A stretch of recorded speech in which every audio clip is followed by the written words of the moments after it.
Panskura super speciality হাসপাতালে স্বাস্থ্যকর্মীদের ধর্ষণের অভিযোগ, আর সেই ঘটনা এবার রাজ্য মহিলা কমিশন পৌঁছলো হাসপাতালে। 5 জনের প্রতিনিধি দল পৌঁছলো হাসপাতালে। আরো তথ্য আমরা জানবো, বিজন চক্রবর্তী রয়েছেন আমাদের প্রতিনিধি। বিজন, তুমি জানো যে আগামীকাল কিন্তু পাঁশকুড়ায় যে সুপার স্পেশালিটি হাসপাতালে ঘটনা যে ঘটেছে, মহিলা স্বাস্থ্যকর্মীকে ধর্ষণের ঘটনা তদন্তে আসছে জাতীয় মহিলা কমিশন। কিন্তু আজকে যেটা দেখা গেল যে আজকে কিন্তু সন্ধ্যাবেলা রাজ্য মহিলা কমিশনের 5 সদস্যের একটি দল তারা কিন্তু এই পাঁশকুড়াতে তারা এসেছেন এবং এই মুহূর্তে তারা রয়েছেন পাঁশকুড়ার যে শেষ বাংলো রয়েছেন সেই শেষ বাংলোর অফিসে। এবং একটু আগে যেটা দেখা গেল যে নির্যাতিত মহিলা যিনি অভিযোগ করেছিলেন তিনি এখানে এসেছিলেন, তার সঙ্গে এক প্রস্ত কথাবার্তা বলেছেন রাজ্য মহিলা কমিশনের সদস্যরা। পাশাপাশি এই যে পাঁশকুড়া সুপার স্পেশালিটি হাসপাতালে যিনি সুপার রয়েছেন সেই সুপারও তিনি কিন্তু এসছেন, সুপারের সঙ্গে কথাবার্তা বলছেন। নির্যাতিতা মহিলা তিনি কথা বলার পর বেরিয়ে যাওয়ার সময় সেটা যিনি জানলেন যে তাকে কিন্তু এই যে রাজ্য মহিলা কমিশন তারা কিন্তু আশ্বস্ত করেছে যে তারা সর্বদা তার পাশে থাকবেন এবং তিনি মনে করছেন যে তিনি সুবিচার পাবেন। ধন্যবাদ বিজন।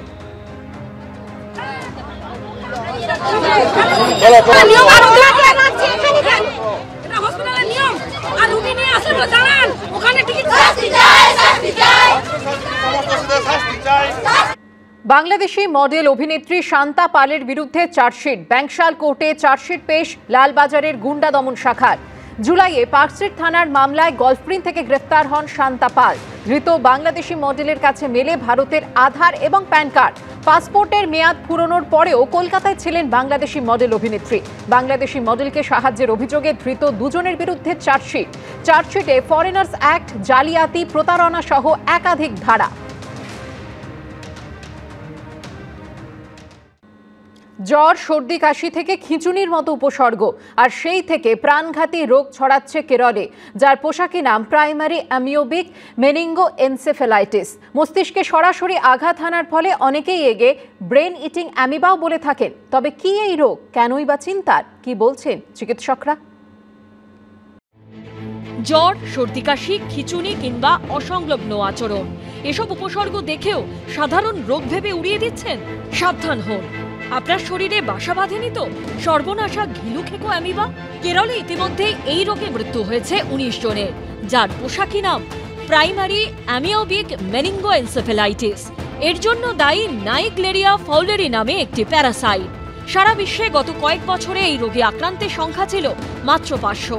তবে উদ্বেগের বিষয় হলো গত 1.5 বছরে শুধু কেরলেই আক্রান্তের সংখ্যা হয়েছে 120 জন, যার মধ্যে চলতি বছরে আক্রান্তের সংখ্যা 69, যার মধ্যে মারা গেছেন 19 জন। মৃতদের মধ্যে যেমন 3 মাস বয়সী শিশু আছে, তেমনি রয়েছেন 52 বছরের ব্যক্তিও। 1 সেপ্টেম্বর কেরলের কোজিকোড গভর্নমেন্ট মেডিকেল কলেজে মৃত্যু হয় এক শিশু, এক মহিলার। অর্থাৎ সব বয়সের মানুষই এই রোগে সংক্রমিত হতে পারেন। আমরা বিভিন্ন 2-3টি কলেজের এই ধরনের ডাক্তারবাবুরা মিলে এবং SSKM ট্রপিক্যাল মিলে আমরা কিন্তু একটা ককটেল রেজিম ঠিক করে সেই মতো এগিয়ে সবাইকে সেটাই চিকিৎসা করছি এবং সেটা আরও কয়েকটা কলেজেও এগুলো ফলো করা হচ্ছে। তাতে আমাদের এরকম 30% ডেথ এবং 70% সার্ভাইভাল হচ্ছে। বিশেষজ্ঞরা বলছেন এই অ্যামিবা কোনোভাবে নাক বা মুখ দিয়ে ঢুকে সোজা মস্তিষ্কে চলে যায়, তারপর মস্তিষ্কের টিস্যু কুড়ে কুড়ে খেতে শুরু করে, ফলে সেন্ট্রাল নার্ভাস সিস্টেমে মারাত্মক প্রভাব পড়ে। মস্তিষ্ক নিষ্ক্রিয় হবার 5 থেকে 10 দিনের মধ্যে শারীরিক অবস্থার অবনতি শুরু হয়। উপসর্গ হিসেবে দেখা দেয় জ্বর, মাথা ব্যথা, বমি থেকে খিঁচুনি। আক্রান্ত ব্যক্তি অসংলগ্ন আচরণ করতে থাকেন ও চেতনা হারান, যাকে চিকিৎসকেরা বলেন প্রাইমারি মেনিঙ্গোএনসেফ্যালাইটিস। সূত্রের খবর, কেরলে পরিস্থিতি সামাল দিতে বেশ কিছু পদক্ষেপ নেওয়া হয়েছে। স্ট্যান্ডার্ড গাইডলাইন তৈরির পাশাপাশি বিদেশ থেকে ওষুধ আনানো হয়েছে। মিল্টেফোসিন ও অ্যামফোটেরিসিন বি নামে 2টি ওষুধ ব্যবহার করে সেখানে মৃত্যুর হার 90% থেকে কমিয়ে 24% আনা হয়েছে। তবে কেরলের সংক্রমণ নিয়ে রাজ্যেও বেশ খানিকটা উদ্বেগ ছড়িয়েছে। কলকাতায় প্রথমবার 2015 সালে এই রোগের হদিশ পাওয়া যায়, সেবার 1 জনের মৃত্যুও হয় এই রোগে। এরপর 2023 সালেও কলকাতায় এই রোগে আক্রান্ত 2 জনের হদিশ পাওয়া গেছিল। সূত্রের খবর, গত বছর থেকে এই বছরের মধ্যে ইনস্টিটিউট অফ নিউরোসায়েন্সেসে এই রোগ নিয়ে মোট 14 জন ভর্তি হয়েছেন, তার মধ্যে মৃত্যু হয়েছে 9 জনের, সেরে উঠেছেন 5 জন। এর পাশাপাশি গত বছর SSKM-এও অ্যামিবা আক্রান্তের হদিশ পাওয়া গেছিল। 14 জনের মধ্যে আমার মনে হয় অ্যাট প্রেজেন্ট 6 জন হয়তো 5 জন ডেফিনেটলি বেঁচে আছে, 6% লস টু ফলো আপ নেই, কিন্তু বাকি জনকে আমরা সেভ করতে পারিনি। কেরলের পর এরাজ্যে নতুন করে এই রোগের কোনো খবর না এলেও এখনো পর্যন্ত কেরলের পরিস্থিতির দিকে নজর রাখছে স্বাস্থ্য ভবন। ঝিলম করঞ্জাই, সন্দীপ সরকার ও অনির্বাণ বিশ্বাসের রিপোর্ট, এবিপি আনন্দ। ঘিলু খেকো অ্যামিবা নিয়ে উদ্বেগের মাঝে এবার নতুন আতঙ্ক রেসপিরেটরি সিনশিয়াল ভাইরাস। শিশুদের মধ্যে বাড়ছে এই আক্রান্ত হওয়ার সংখ্যা। বিভিন্ন সরকারি ও বেসরকারি হাসপাতালে ক্রমেই বাড়ছে আক্রান্ত শিশুদের সংখ্যা।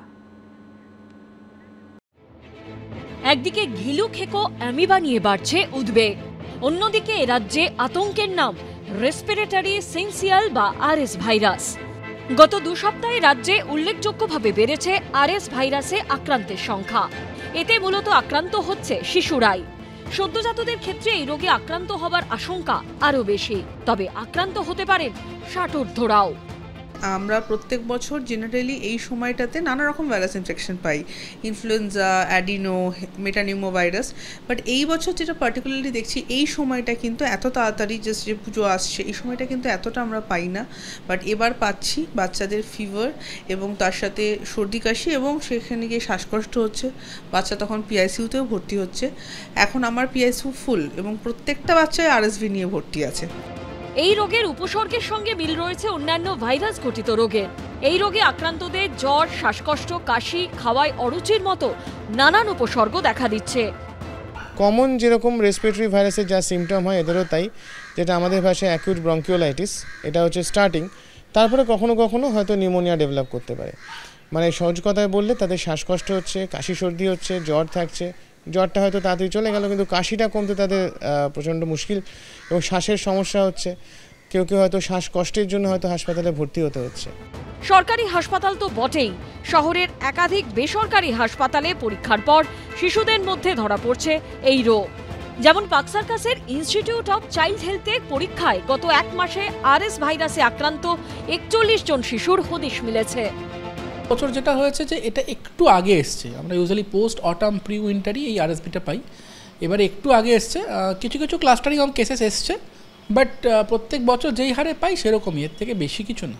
যাদের বয়স 1 বছরের তলায় তারাই বেশি সিরিয়াস হয়, তাদেরই সমস্যা বেশি হয় অ্যাকচুয়ালি। আরএস ভাইরাসে আক্রান্ত অনেক শিশুই এই মুহূর্তে ভর্তি রয়েছে বিভিন্ন হাসপাতালের পেডিয়াট্রিক বা আইসিইউতে। সন্দীপ সরকারের রিপোর্ট, এবিপি আনন্দ।